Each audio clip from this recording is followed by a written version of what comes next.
Good evening, everyone, and welcome. I'm Megan Hansen, Senior Director of Alumni and Volunteer Engagement here at Roger Williams.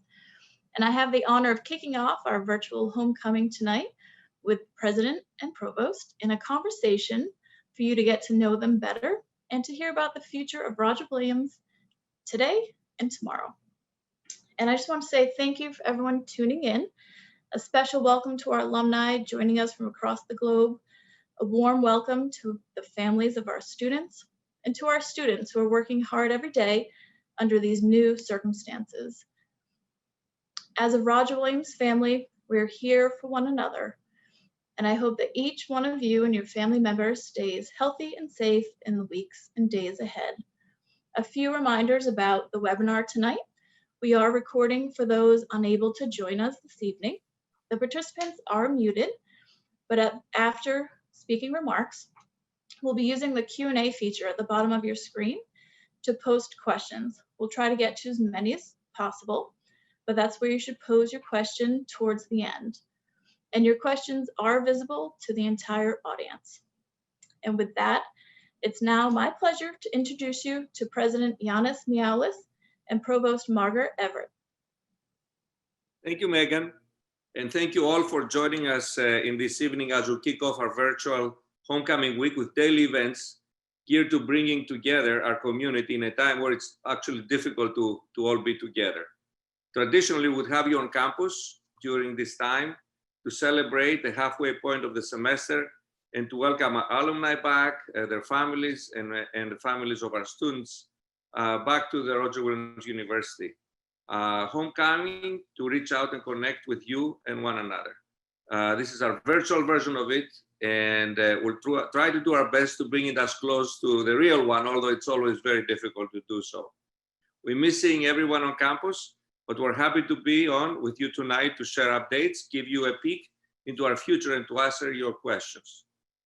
First, on the top of the list, I would like to thank our faculty and staff for getting up each day to serve our students. This has been an incredible spring, incredible summer, and incredible fall. And our faculty and staff have done amazing work to make sure we open in a safe way and to remain open.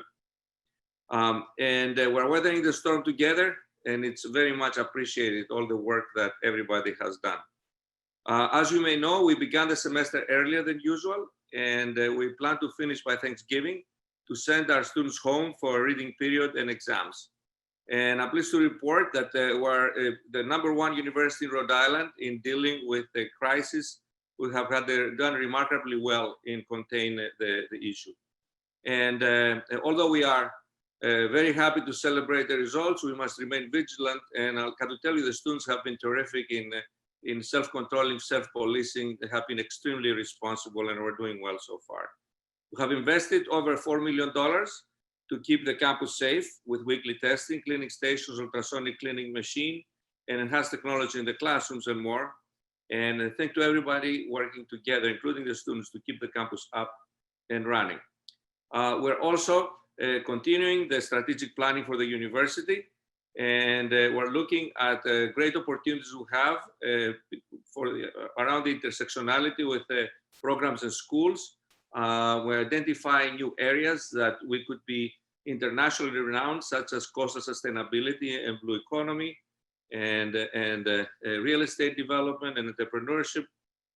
Also, we are looking at doing stronger branding of the university, because we have some amazing programs in schools. And also, we're working to carry out the equity plan to increase diversity and equity and inclusion within the infrastructure and community at Roger Williams University. During this crisis, we're very fortunate to have a search and attract one of the academic superstars, national and international superstars to our community, our new Provost, Margaret Everett, who is my partner in the academic side of things. And today it's an opportunity to get to meet Margaret and to hear from her more about academic plans we have for the future. And so Margaret will go on today at this moment, and then we'll continue with questions and answers. Great, thank you so much. And hello, everyone. As the president said, I wish this were a more personal and intimate interaction, but also with the miracle of technology, we're able to reach a broader audience. So it's really nice to be with you tonight and nice to say hello. And it's nice to have an opportunity to tell you briefly a little bit about myself and about what attracted me to Roger Williams. And I am just really thrilled to be here. Believe it or not, in these challenging times, it really feels like the right place for me. And I'm really, really enjoying the community and really honored to serve Roger Williams. I'll tell you a little bit about my background. Most recently, I spent the last 2 years as provost at Lesley University in Cambridge, which is what brought me to the East Coast. Before that, I spent most of my career at Portland State University in Portland, Oregon. But before that, I spent my college and graduate years on the East Coast. So this is kind of a full circle for me, and it's really nice to be back on the East Coast. I was an undergraduate at Smith College and a graduate student at Yale University, where I got a PhD in anthropology. I'm a cultural anthropologist, and I've done a lot of research in Latin America related to medical anthropology and to urban studies. And so it's really a pleasure to be settling in Rhode Island and looking forward to it. What really attracted me to Roger Williams is its mix of professional and liberal arts programs, which is very much familiar to me in my career and something that I really value and care a lot about. And it's, as I think all of you know, it's a really unique and special thing that we have this particular mix of architecture, engineering, business, criminal justice, with a really strong liberal arts foundation. Not many private schools our size can boast an array of programs like that, and I'm really thrilled to be a part of it. But I have to say, and it's not just because my boss is in the room, but I was really attracted to Roger Williams because of the leadership here, because of President Miaoulis, his background, and his priorities and interests I knew would be a good match for my own, and that I would really be able to serve his agenda. So it's really been exciting. So some of the things that we're working on related to our mutual interests, I would say very much around developing new programming, as the president said, around interdisciplinary programming. We have such an opportunity, given the expertise that we already have on campus, to develop programming across the schools around, as the president said, blue economy, real estate, the built environment. It's really, building programs is something I really love to do, and working with faculty to build programs is something I love to do. And there's just so much opportunity and potential with the expertise we already have, which is so exciting. So I look forward to that. Expanding our research activities, including research opportunities for our undergraduate students, is a real passion of mine, and I know it's one that I share with the president. And even though this is a challenging moment for international connections, it is also something that is very deeply held with the president and myself. One of my previous roles was Vice Provost for International Affairs in Portland, where we had 2,000 international students and lots of international connections. And given our strengths, given our location, given the expertise of our faculty and what we have to offer, we really have a great potential for international partnerships. So as our circumstances in around the pandemic improve, I have every expectation that we'll be able to provide some really neat opportunities for our students in that regard, and to grow what is already a really robust study abroad program. So those are exciting things. I wanted to share just briefly a few things that our faculty, as the president said, our wonderful faculty. This has no doubt been an incredibly challenging time, but I'm impressed with the things that our faculty have been able to do in these circumstances. And maybe some of you have seen on social media this week the full small house that our construction management program is building in our new Seacom Labs building. It's really impressive that we're managing to provide continued hands-on experiences for students in these challenging times. We have faculty in our arts program doing sculpture outdoors, weather permitting. We have dance classes outdoors. We've been able to provide field trips in biology and architecture. Obviously not on the scale and the number that we would normally do, but I'm really pleased that with a lot of extra care and protocols in place, we still are managing to get our students outside in the field, hands-on, taking advantage of the wonderful region that we're in. Another example I wanted to share, we've got a faculty member in creative writing who teaches poetry and has not been able to teach on campus because she has an underlying medical condition. She and a colleague created a podcast as a really creative way to engage students and deliver curriculum in a unique way. So even when they're really faced with some significant restrictions that we know are not ideal for our students, I really appreciate the creativity and the innovation that they're putting into providing the best experience that they can. So those are just a handful of experiences, but it certainly has been challenging. Another thing that we're really doing this year, as you can imagine, it's been a challenging and intense time nationally around conversations around race. And we really are committed to stepping up as an academic institution, fostering good dialogue and difficult conversations. And so working with our faculty, we've created, I think, a really nice series called Hidden Truths, which we're doing on Zoom. I don't know, maybe some of you have seen announcements for that. We've had 2 events in that series this year so far related to Indigenous in Rhode Island. Those have been really well attended, really meaningful conversations. We're going to have some additional conversations around race. And so I'm really pleased that we have sort of stepped up to this moment of national dialogue. And I think we're doing it in a really effective way that our students appreciate. And just, I'll turn it back to the president, 2 brief things. The other thing that we're really adapting to in these sort of remote circumstances is making sure that we are providing as many internship opportunities for our students as we possibly can. So in some ways, in most ways, I would say it's been restricting the current circumstances. But because a lot of internships are now available remotely, we have been able to provide access for students to remote internships as far away as partners in Wyoming. So we're certainly working hard to identify every opportunity for students. We're also doing career fairs remotely and continuing with career counseling, and our University Advancement Office has been doing some great work around improving our career services. So those are some bright spots that we're working really hard on.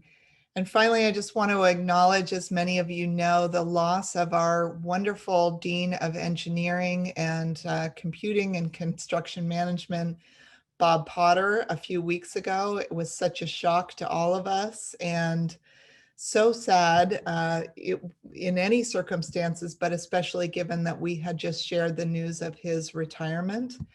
And so the president and I were able to attend a memorial service that his family held. We're working on ways to remember Bob, and his faculty have been incredibly resilient, though it has indeed been a challenging time for them. But it's also really inspired them to do the kinds of things that Dean Potter cared about, supporting students and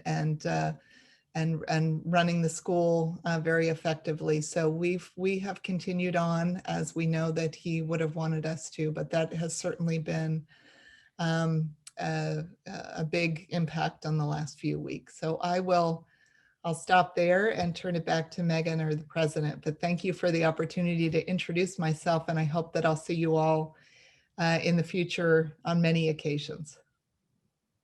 Great. Thank you, the both of you. And definitely Dean Potter was loved by many, including the alums and the students and families on this call. So thank you so much for mentioning that. And also I wanted to say thank you because you talked about the Career Center and about the hidden truths. And we have alums that are involved in all of those things, providing internships and really networking and getting to know our students. And so thank you to everyone that's involved, whether you're an alum or a parent. It really means a lot to the whole community. And so with that, I'll switch over to some fun homecoming questions. As you can see, my background is trying to give you a sense of Roger Williams in the fall, since you're all unable to join us. But just a question for the president and Margaret. Now that you've had a little bit of time on campus, what's your favorite spot on campus? Because I'm sure a lot of alums are reminiscing right now about their favorite, and I'm sure that a lot of families are missing a chance to get to visit their students as well. I have a couple of favorite spots. The first one is the sailing center. I love the water. Actually, the first time I saw Roger Williams was from the water while I was fishing many years ago. I love to fish, and I used to tow my Boston whaler to Allen's Harbor, which is on the other side of the bay, and then try to look for bluefish and stripers. And that's my first glimpse at Roger Williams, was from the water. So I always enjoy going to the sailing center and looking out on the water. And it's even better when our sailing team is practicing or is competing. My other favorite spot is the Commons, the dining hall, because that's where I get to see students and interact with students. It's a very lively place. Now there are quite a few restrictions, but every once in a while I still make it there, and we have to keep distancing and all. But during regular times, I used to have at least twice a week lunch at the Commons with students, and I enjoy that a lot. So I also love the sailing center, and in the summer when I had a moment to go for a little walk and stand on the deck of the sailing center overlooking the water, that was certainly a good respite. Another favorite spot is the area outside Global Heritage Hall with a view of the water. So there's a theme around view of the water. It's a really beautiful spot on campus. And then the last spot I really love, which is a new spot, for those of you who haven't been back to campus, is in the new engineering labs building. And Dean Potter was so proud of the concrete boat that he had hung in the sort of atrium of that building. And it's really a wonderful spot. Just the building itself and the boat hanging in that area is really nice, and it's just a nice spot to go into. And now, thank goodness that students are back. There's always a hum of activity in that building. It's a very, as you all know, it's very hands-on building. There's always work and student activity going on, and it's a very welcoming space even in this time. So that's probably one of my favorites, of that first floor of the Seacom Labs building. Great, thank you. I know the water definitely does it. And I know between our students and our alums, they always love coming back. So thank you. So we had a few questions that were pre-submitted, and this comes from an alum. They asked, I love your big vision for Roger Williams, and I wonder if you could say more about the national and international awareness that you envision for Roger Williams. What attracted me to Roger Williams, and Provost Everett mentioned that again, is the perfect combination of professional schools with liberal arts. But although it truly has everything it takes to be the university the world needs now, the word is not out yet. And we have a great opportunity now as we identify interdisciplinary areas that could really create programs of national, international stature to take the word out. And so that's something we planned to do last year, and we got halfway, and then because of the COVID crisis, it's kind of stalled, but we're picking it up again now. So this is part of a strategic action plan, which has two components. First, to create a strategy and implementation plan for the next 2, 3, and 5 years, and also create a robust branding plan to get the word out into various constituencies, various stakeholders, and potential stakeholders for the university. So we already have a lot to brand in place, but I think we'll be in much better shape after the planning process, which hopefully will be completed at the end of this year, academic year, and it'll go along with solid branding as well.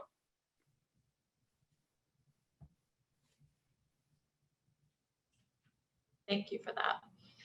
And so along that, you know, we've been talking about Roger Williams and really what it means and the why. And so we have some alums on the phone or on the webinar tonight that have high school age students.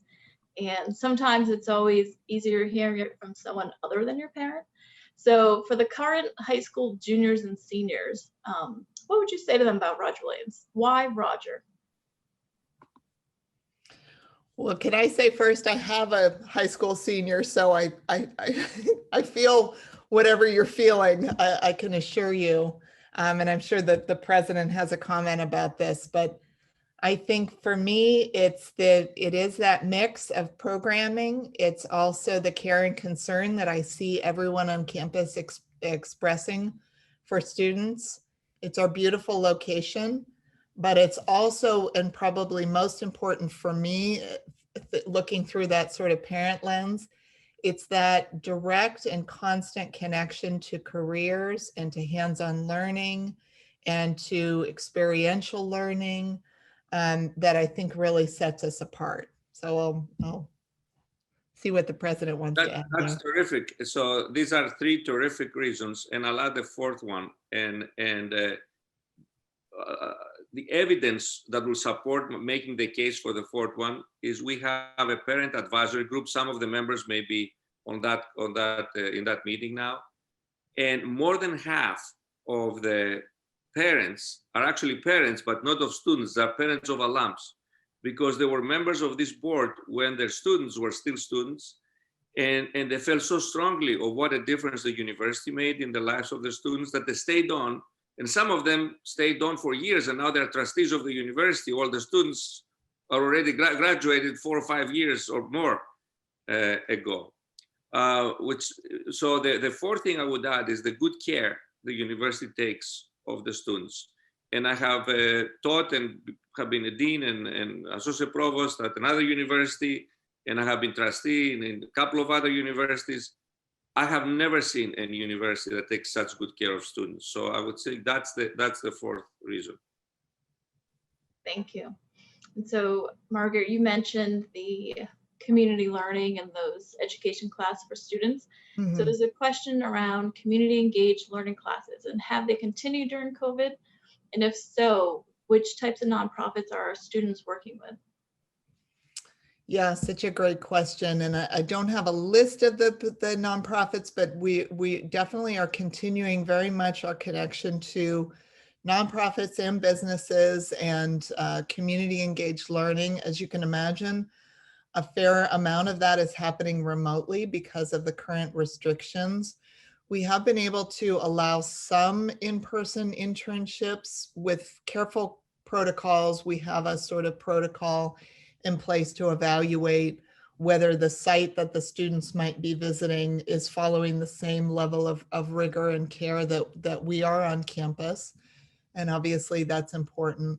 But we're also, as I was mentioning earlier, working hard to facilitate remote connections to community partners. And so it's really one of the wonderful things about Roger Williams is that we have such a great level of staffing to support that kind of community engagement. And I mentioned Portland State before. Portland State was one of the things that sort of caught my attention about Roger Williams, that like Portland State, we have this Carnegie classification for community engaged learning, which really is a measure that the institution as a whole has committed itself to community engaged learning. It's quite a difficult designation to get.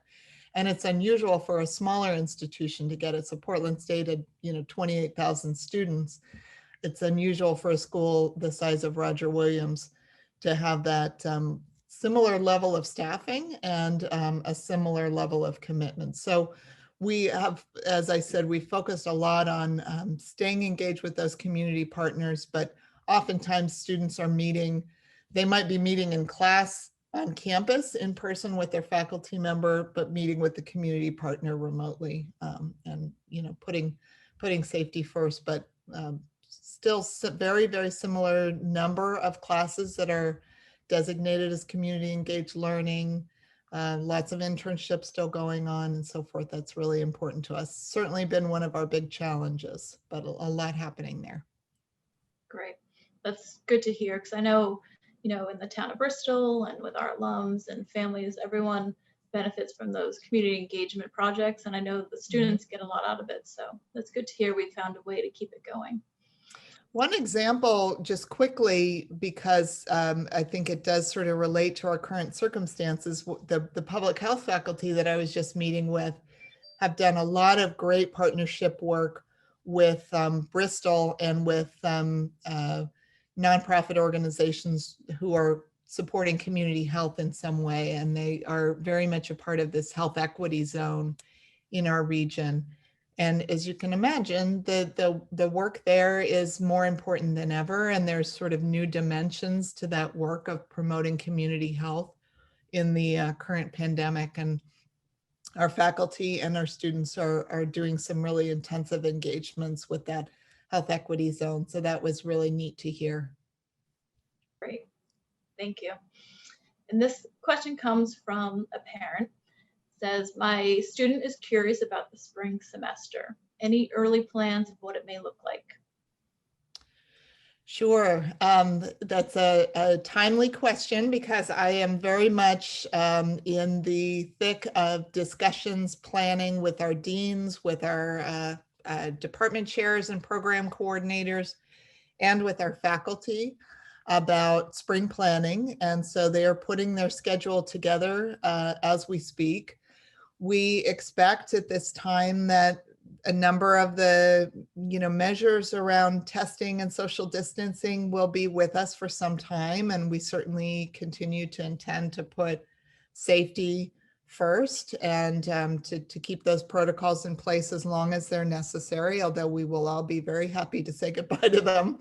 But I think that we will continue to have a mix of online and face-to-face classes. But one of the things that happened in the fall was, with the very late delay in opening the K-12 schools and big challenges for some of our faculty with young children, we had to move an additional number of classes online. I'm confident that with additional planning and time, that we'll be able to reduce the number of those classes that will have to go online for that reason. So we'll have some classes online. It will be a smaller number, and we'll probably have some classes that are a mix of face-to-face and online, but we intend to be on campus, and we are planning for that. We're planning for as much in-person instruction as possible. And so, I think the last thing I'll say, and then if the president has anything to add, we have learned a lot, and our faculty have learned a lot in the fall term about delivering instruction under these circumstances and the best way to engage and support students. And we certainly plan to carry those lessons into the spring with us. Thank you. And as a follow-up to the spring semester, there was a question regarding athletics in the spring, and if there was anything that could be mentioned about that, or if it's too early to know yet. I can take that. So I spent quite a bit of time during the summertime working with the presidents of the other universities of the group that we compete against, and decided not to have competitions this semester. We do have practice on some sports. We had to interrupt practice to fix some protocol issues this week, but then we'll resume next week. and we're hopeful that that things will open up for winter and spring, but we're still not sure. It depends how things are going to go.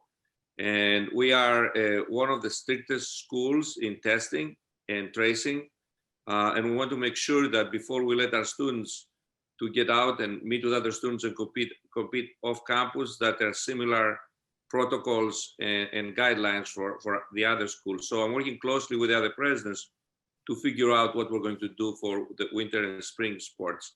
But we want to do as much as possible for our students now on practicing, working with their team, and in some cases when it's a sport that there is very little close contact, to have some selected competition as well. Great, thank you. So the next question focuses a little bit on the academic side, and speaking about students that may have special concerns or some different learning styles. Are there checkpoints or resources available to them, even though we're in a remote setting? Absolutely, and I'm so glad to hear that question, because any opportunity to get the word out to parents and others about the services that we provide. We have a very good office for students who need accommodations, who have learning differences. And so absolutely, we want to support students through that office at any time that that's necessary. We also have the CSAS, Center for Student Academic Success.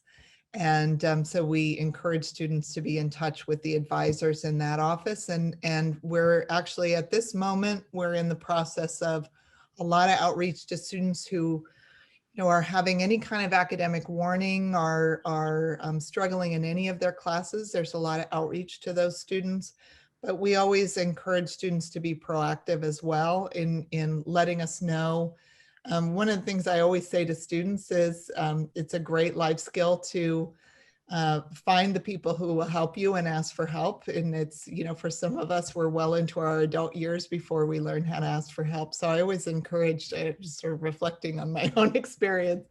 So I always encourage students, there are lots of people on campus available to help our students, but I would list those two offices in particular, which are located in the library. Students can walk in, though there are staff working in person, they can email, they can call, and we are here to assist them in those kinds of, and let me add to that, our faculty have been terrific, our faculty advisors and our advisors in CSAS.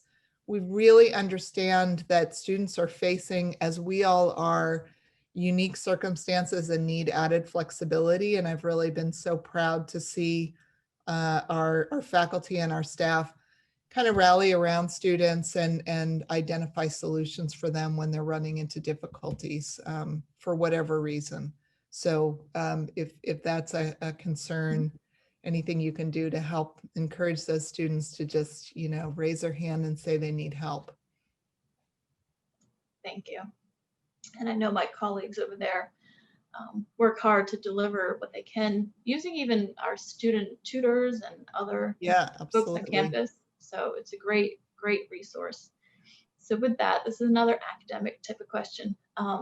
So knowing that the classes in CECOM and in architecture tend to be hands-on, how are those classes going for those students? I know in the past, alumni have served as guest lecturers, and I think from the parent perspective, they're just wondering how the on-campus or in-person is going for those hands-on classes. Yeah, I've actually been incredibly impressed with those two schools in particular. I mentioned earlier about the building project in the construction management program. So almost all of the engineering classes are in person. And that, like 90 something, 98%, I don't know, some very high number are in-person classes, hands-on learning.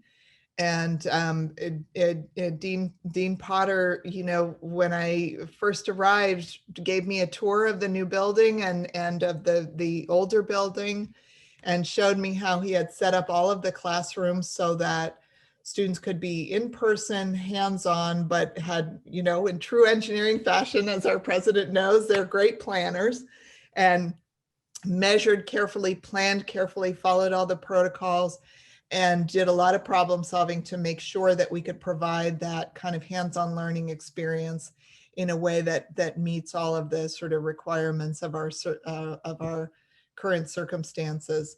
I was just talking to a faculty member in architecture today, and similarly, Dean White has done a great job of planning for studios, and again, planning out the distances in studios so that students are still in their studio spaces. They're still doing that hands-on in-person work and instruction. And there in architecture, I've been impressed with the ways in which the faculty are really thinking about the learning outcomes and the best way to engage students. And in some cases, so for example, I was talking to a faculty member in art preservation today, who was talking about, she's teaching on campus and she's teaching in person, but there are some elements like, say, group work and peer review that is actually more engaging and easier for the students to do online. So they'll do a portion of the class in person, and then they'll do a portion of the class online, because it's hard to do peer review or group discussion when you have to be 6 feet apart. And it's actually more engaging to do it on the computer. And so I think they're really using a lot of creativity and careful thought in how to do that. But I've been over to the architecture building. It is humming with activity, with everyone in masks and 6 feet apart. And it's been pretty impressive to see what they've been able to do.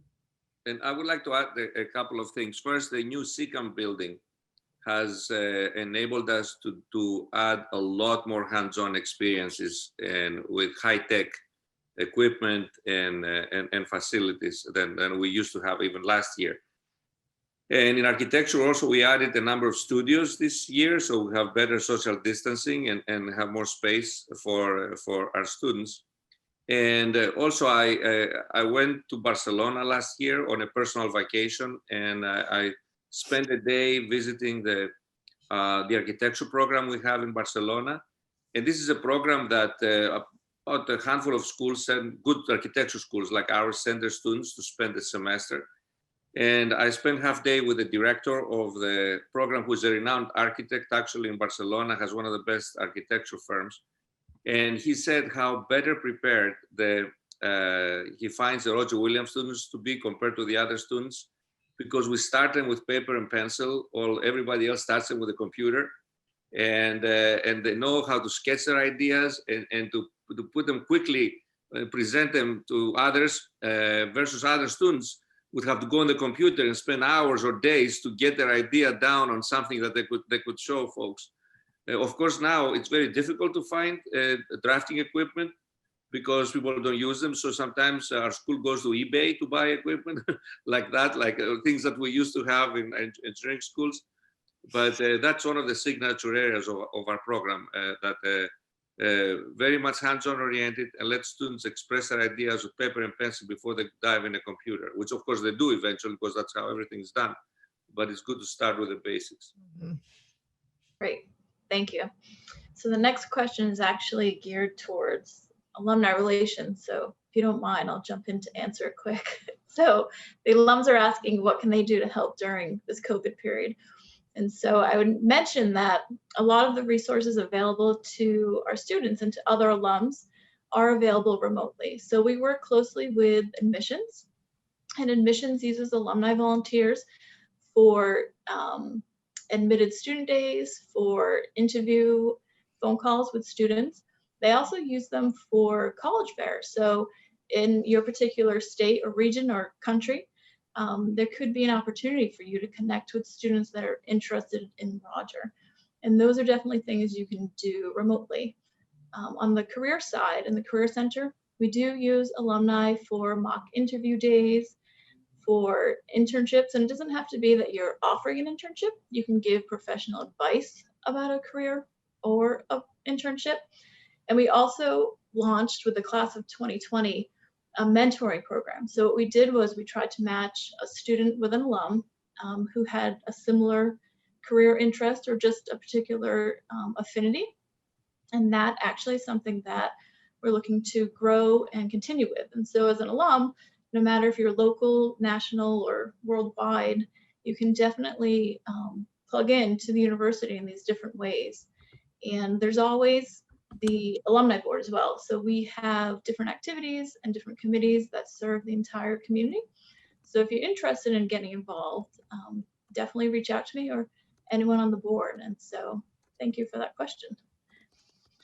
So let me see, there was a question I saw coming up that had to do with, this is specific to commuters. And so as you know, we have a few questions from students on here, and they want to know if there are options for commuters to take a break on campus or what could be available to them.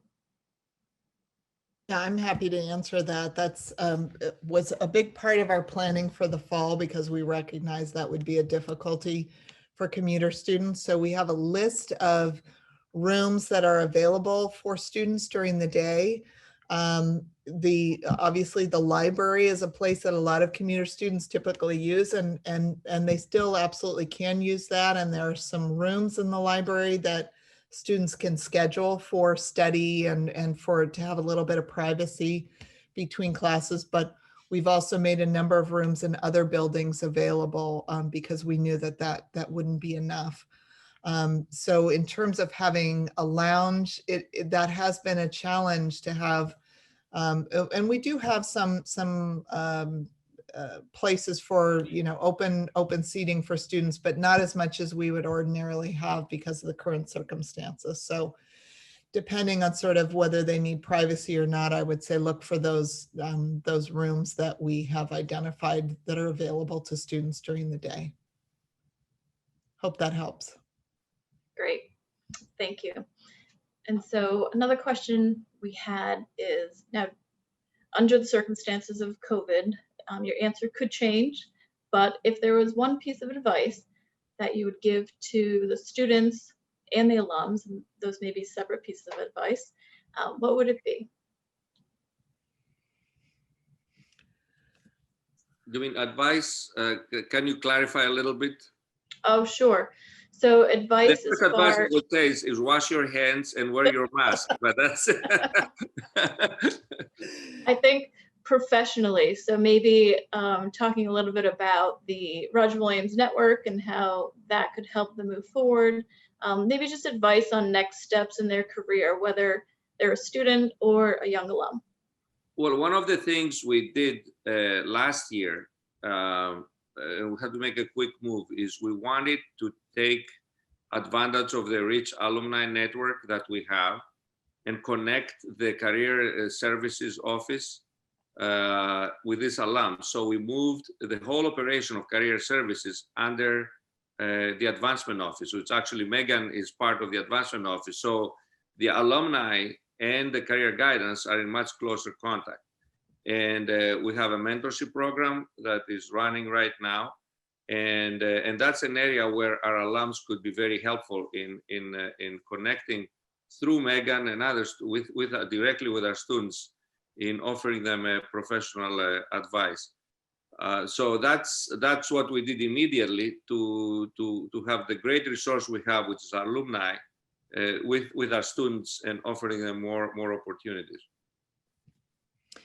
Yeah, and I would just add to that. So probably my best advice for students in terms of careers is to be proactive. There are lots of opportunities through our career services. The president was mentioning to talk to a career advisor, to explore internships, to go to a session about resumes, to attend various sessions about career planning. And so just to be proactive, I think there's lots that they can do. And I know this is a daunting environment in which to be emerging into careers, but I would say don't let that, sorry, somebody was calling me. Don't let that prevent you from being proactive, because I think that, in my experience, the more you sort of, take some steps to educate yourself, to prepare, to talk to advisors, talk to your faculty, the more you'll get a sense of the opportunities that are out there and that continue to be out there. So don't wait. Don't be intimidated, and start your research early. Great. I think those are great words to end on. So before I say thank you, I just want to let you know that there are a few comments in the chat regarding how great the university has been with the COVID updates, and they want to say thank you to both of you. So I want to make sure I mention that to you. And thank you. Megan, can I just quickly, I see one of the questions is about winter and summer session. Sure. So we are planning a nice list of winter courses. Mostly those will be online. If you're parents, your students have a longer than normal break, and we'll have 2.5-week and 4-week winter courses for students to do online, and it might be a really good activity. I know I had a college student at home last summer who would normally have been doing internships and jobs, summer jobs, and did a lot of online classes because that was a good activity for her to get done under the circumstances. So those options are available. And then I saw a question about summer architecture. Yes, we are planning for both in-person and online summer programming. Our online architecture program went really well last summer, but of course we're looking forward to returning to on-campus architecture program as well. So we're already starting to think about summer 2021. And so I think we're going to have a really nice array of programs, both online and face-to-face for students by then. So just wanted to get that in. Thank you, Megan. And Megan, I saw two questions that I would like to respond. First, if we are planning to offer more graduate programs, and this is both the Provost and my priorities for this year, and we're teaming up with faculty to look at opportunities we have to expand our academic programs more into the graduate arena. I think that's a great opportunity for the university and also for potential students. And also I did see a question about a professor saying that students may have to go home soon because of COVID. And although there has been an increased number of reported cases, we're not even close to this. We are doing much better than any university in Rhode Island. So I'm not saying there's no way it could happen at some point, because you never know. But at this point, we're not even close to that. Great. Thank you for answering those. And with that, if there are any further questions, we'll definitely answer them offline the best that we can. But I want to say thank you to President Miaoulis and Provost Everett for spending their time with us this evening. It's been not only informative, but also exciting to hear about the future for Roger Williams. And just a quick reminder to everyone to check out the virtual homecoming schedule. Throughout the week, we have different activities and sessions that are open to alumni, students, and families. And particularly for students, it's a great way to get to know alums and to see our network. And for alumni, it's a great way to connect back with some of your old classmates. And so we'd love to see you throughout the week at different sessions. And on October 22nd, we do have our Day of Giving that will close out the week, where we're raising funds to support our students.